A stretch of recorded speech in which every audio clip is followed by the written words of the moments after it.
How's it going out there, YouTube? My name is Jesse, and I am the curator for the Golden Age, and this is another... Heroes of the Golden Age.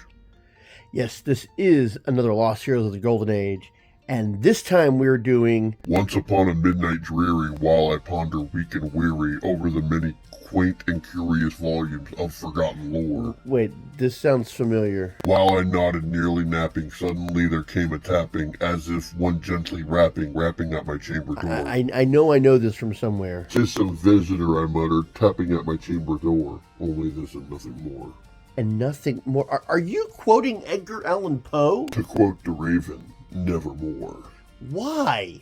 You said we were doing the Raven from the 40s. We're doing the Raven from the 1940s, not the 1840s. How was I supposed to know which 40s you were talking about? We're doing Golden Age. How much more specific do you want me to be? Okay, I thought that would be a fun way to introduce this character. Yes, we are doing the Raven from Ace Comics. Before I get any more into this, on my last video where I introduced the sword, I didn't mention that the sword was in Project Superpowers. He had like a very small role. He was there, and that was it. Okay. The Raven, same way. He's just there. Anyways, I thought this was an interesting thing because having a like secret detective superhero is not unusual for the 40s. There's a lot of detective stories out there, some where they're wearing masks, some where they're not. Some were way more popular than others. This one, a slight bit of popularity. One of the things that was different about this one than other ones is the detectives would go out and they would stop the crooks. And the Raven was no different, but the Raven was kind of like a Robin Hood, where he was taking the money from people who didn't deserve it to giving it to people who did deserve it. Now, no, he did not go out robbing the one percenters. He went out and went after crooks, racketeers, dirty politicians, and then he gave the money to people who really needed it. I mean, something like that would be great nowadays. There's a lot of dirty money floating out there of people who don't deserve it, who could really give it to people who could use it. Anyways, I think this was interesting enough. This is definitely a guy I wanted to go over on last Ace Month, which is why we're including him this time. So let's go over the Raven, and you'll see the things that make him a little more unique to all the other masked detectives that were out there. Like I said, he is not part of the top echelon in popularity, which I wouldn't mind going over them someday. But in the realm of the Ace comics, he had some popularity. I mean, not as large as like the Unknown Soldier or Magno or Lightning, but enough of a popularity that he wasn't completely unknown. So let's go ahead and cover the Raven. The Raven, Danny Darton, first appeared in Surefire Comics #1 in 1940. Publisher is Ace, and he was created by Unknown. Yes, there's nobody credited for the creation of this. He appeared in all 3 issues of Surefire Comics before Surefire Comics would be renamed to Lightning Comics after their featured hero, which I did cover when I covered Lightning. He would also appear in each issue of Lightning Comics, while at the same time appearing in 4 favorites. And he would only appear in 4 issues of 4 favorites. Now, I don't have a time frame for which comics would be premiering at which times, because I wasn't around back then. But I think he was part of 4 favorites while being part of Lightning at the same time, because the Lightning stories that were going on with 4 favorites didn't show Lightning Girl.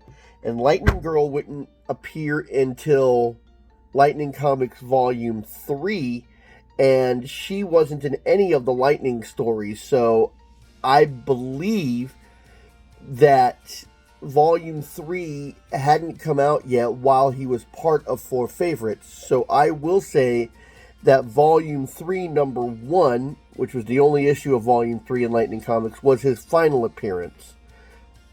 That's what I'm going to go with based on what I found. Now, when I was reading some of his intro and stories, I chuckled to myself and I said, hey, Raven is a modern day, well, modern for that time, Robin Hood. And actually, a couple of the lead-ins for his stories did actually say that he was a modern day Robin Hood.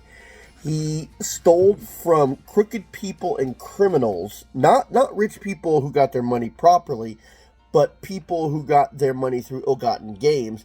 He would steal from them and then give to more fortunate people. Less fortunate people. Sorry, Freudian slip.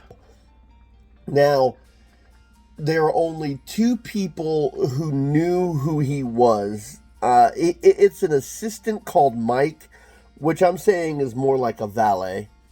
And the chief of police's daughter, Laura Lash.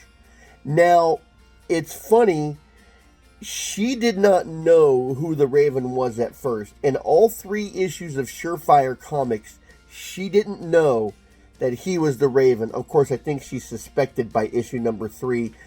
But when they rebranded it Lightning Comics, and Lightning started with issue 4 to pick up where Surefire left off at, that was a thing that was done in the Golden Age, she does know who he is.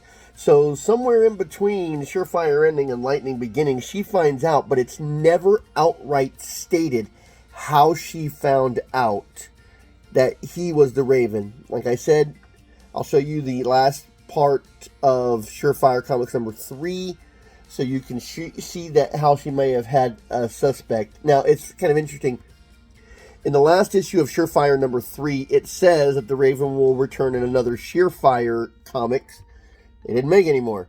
And at the end of Lightning Comics number 3, Volume 3, number 1, they said the Raven will appear in more issues of Lightning Comics, which they don't make anymore.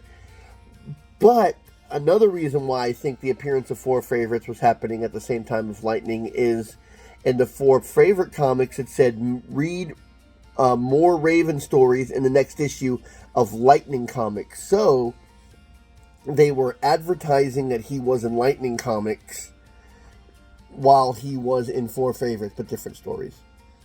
Now, Danny would change his outfit after the first 2 issues, and I can sort of see why. In his first 2 issues, he wore a hood that covered his face completely, which I actually think was a lot more interesting than what he would turn into. I mean, the hood covered his own face, but there were a lot of villains who were wearing hoods, and we didn't want to mistake the Raven for a villain.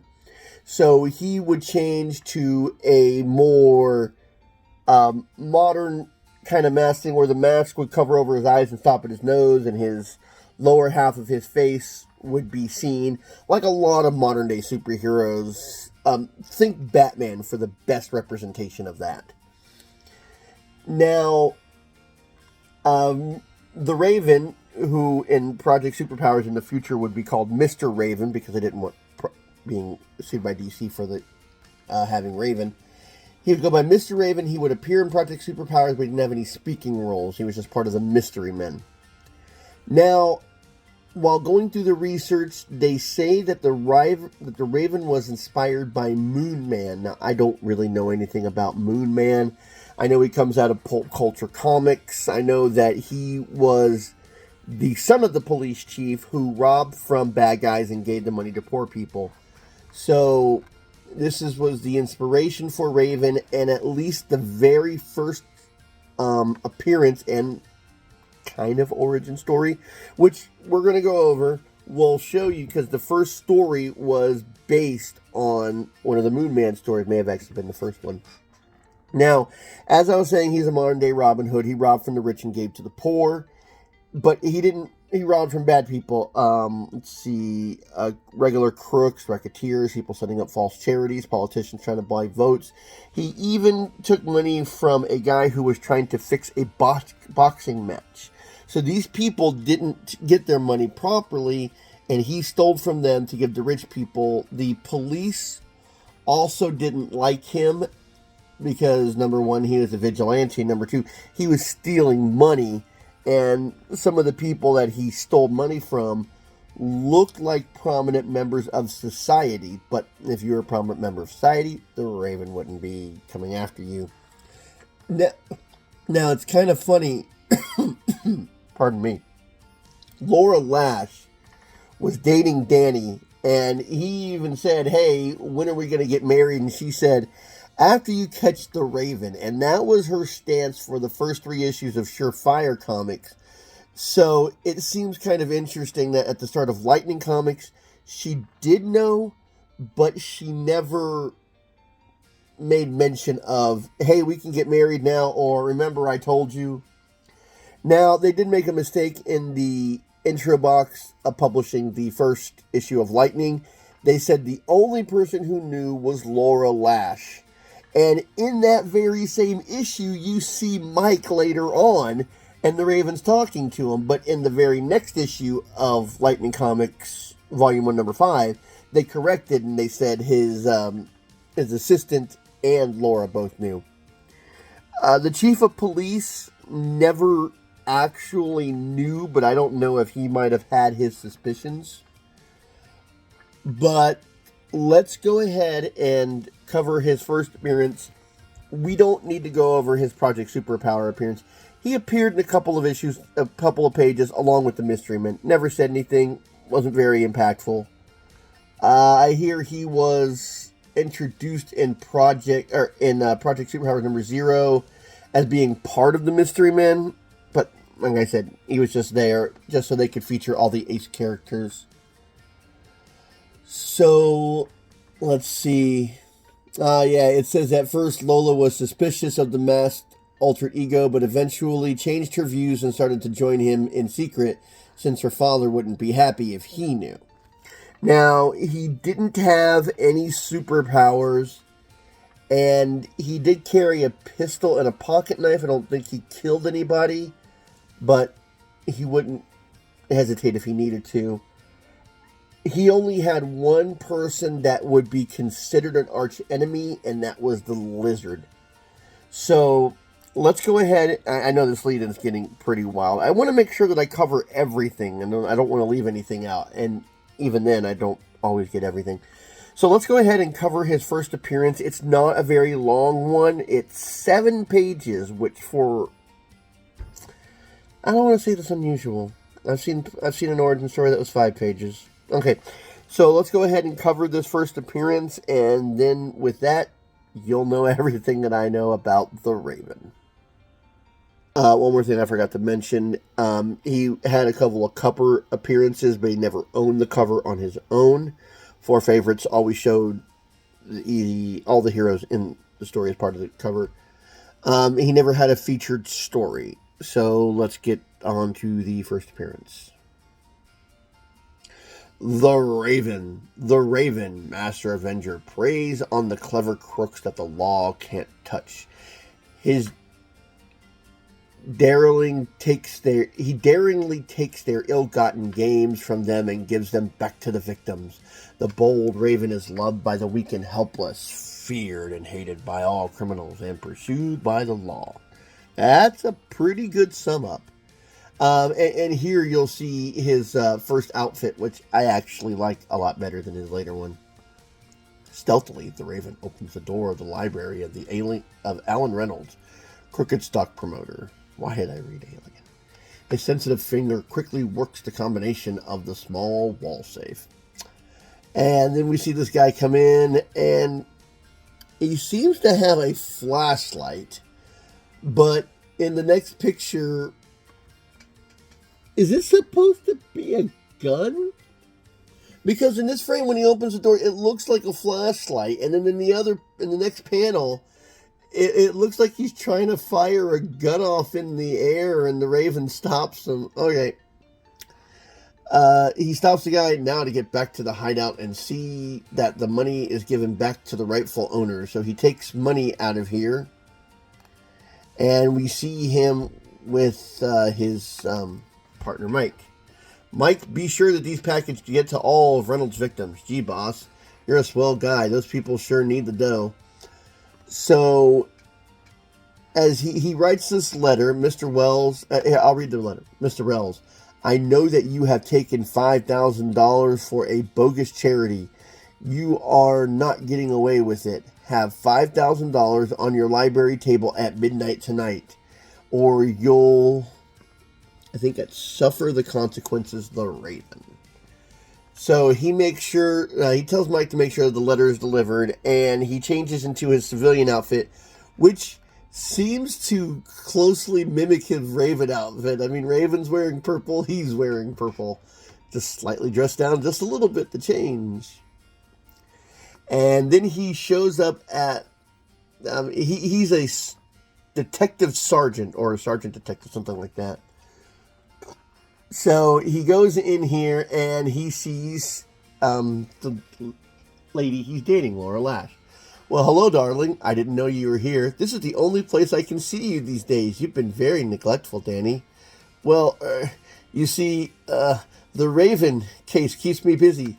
Speaking of the Raven, you better go in and see Dad. So he goes to see the chief of police, and he says that he has a glove and a fingerprint by the Raven. And then he says over here, Lola, honey. Was I saying Laura? It's Lola. Oh, and I really need to concentrate better. Lola, honey, will you marry me when you're good enough to catch the Raven, Danny? And she's done this more than once. So the chief of police says that they ran the fingerprints and doesn't match any criminals in the database. Well, no, because how is Danny's fingerprints not on file? He is part of the police department. Did you just run the fingerprints on all crooks and didn't run them on the whole people of finger?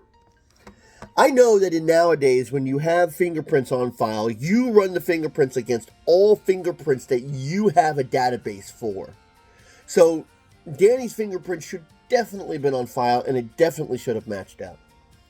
Unless, of course, the gloves have some sort of fingerprint thing where you can't. Why would he have left a glove behind? I mean, he didn't leave a glove behind at his first appearance, and no, because the guy just now shows up. Okay, so, and the next page, I'm Arthur Wells, Captain. I've been threatened. God, I really need to read these things better. I've been threatened by the Raven. He's coming to my house tonight. Wells tells Captain Lash what the Raven asked him to do.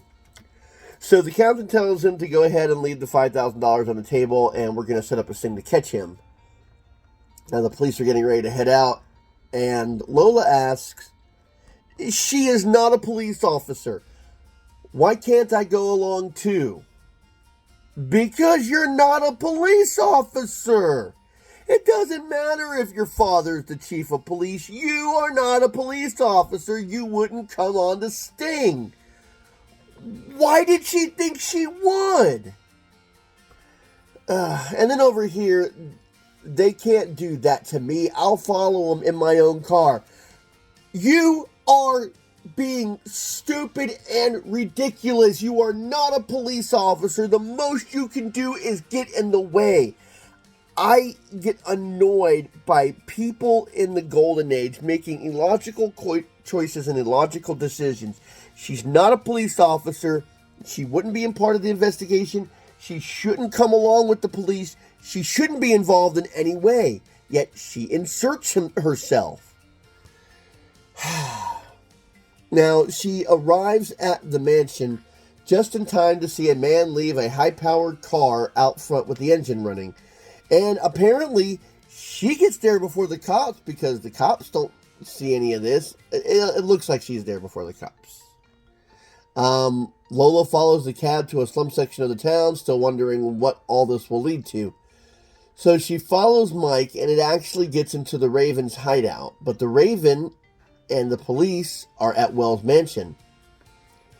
So as they split up, Danny puts on his Raven outfit and cuts the power so the whole house will go dark. At that moment, he sneaks up on Lash, Captain Lash, who's holding on to the money because he wants to be the one to cuff the Raven. Put up your gun, Lash, or else I'll relieve it for you. I'll relieve you of it before you hurt anyone. So he knocks the gun out of the hand and he takes the money and goes for the balcony. As he goes for the balcony, it looks like Lash is heading for his gun. There he is. Don't let him get away. Is he really just wearing a hood and cape under his suit? Because you see the suit pants, you see part of the jacket and the shoes. I mean, it's enough to fool people, but come on now. Okay, so the police kind of catch him as he relieves the balcony. He fights them off and jumps the fence and gets into his car that he had Mike leave for him. And that's why he wanted the engine running, so he can make an immediate getaway. So as he gets away, the Raven in his supercar leads the police on a merry chase throughout the city. Whew, that's that. I lost him, but gee, it was too close for comfort. So he gets back to his base, and he's having a conversation with Mike about how they're getting the money in these envelopes for the needy people. Lola, finally, finds the room where Mike and the Raven are. Suddenly, the door opens. So long, boss. See you later. Now, Mike leaves, and Lola doesn't care about him, and she sees the Raven. Mr. Raven, you're finished. Put up your hands. Why do you have a gun? You are not a police officer. The only affiliation that you have is that your father is the chief of police. You shouldn't have been going after the Raven. You shouldn't be trying to arrest him. She says, put up your hands. You can't arrest him. You're not part of the police. Anyways, the Raven quickly turns around, knocks the gun out of her hand, and starts to leave. Holy smokes. It was Lola. She almost had me. Maybe Mike was right. I'm taking too many chances, but I must continue. Did Lola recognize the Raven as her sweetheart? See next issue for another exciting story of the Raven. It's bold, Cap, so it has to be the Raven. It just annoys me about her inserting herself in a police matter. She's not the police. She shouldn't be chasing the... Can I go with you guys? Of course you can't. That'd be like you tagging along with a whole bunch of army people who are about to do urban assaults. No, you're not connected. You're just getting away. And she didn't even catch him. Of course she wasn't going to catch him because she's not a trained police officer. All right, and that is the Raven. I hope you liked this story. I hope you had fun learning about this. We've only got one more day for Ace Month. Now, I don't know if Ace Month is going to have a part 3, a trilogy. I mean, there could be enough characters that I could do one more month of it, but I'm not sure if I want to. If you guys are interested in seeing another Ace Month in next July, it'll be until July. I could definitely lead in with the patriotic superhero and find enough people to fill up another one, but I definitely think that I covered everybody I wanted to with 2 Ace Months. But if a third is what people want to see, it'll be a year from now, obviously. But if a third month is what people want to see, we can definitely come up with enough characters for a third Ace Month. But that's not here nor there right now. Tune in next week. I've got one more hero to round out the end of the month. I think you'll like it. Until next time, I'll be seeing you.